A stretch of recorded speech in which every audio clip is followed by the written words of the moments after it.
The BMW M model offensive continues in its 50th anniversary year with the addition of a fourth model type to the BMW M3 and M4 range alongside the sedan, coupe, and convertible. The BMW M3 Touring will celebrate its world premiere at the Goodwood Festival of Speed in June 2022. Orders for the new BMW M3 Touring can be taken from September 2022, ahead of a market launch that will get underway with the start of production in November 2022. The BMW M3 Touring will be produced alongside the BMW M3 sedan at BMW Group Plant Munich. BMW only offers the M3 Touring in competition trim, which means 503 horsepower from the familiar turbocharged 3.0-liter straight-six engine.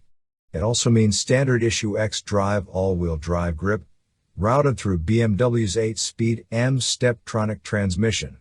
Punch the throttle and 62 miles per hour arrives in 3.6 seconds.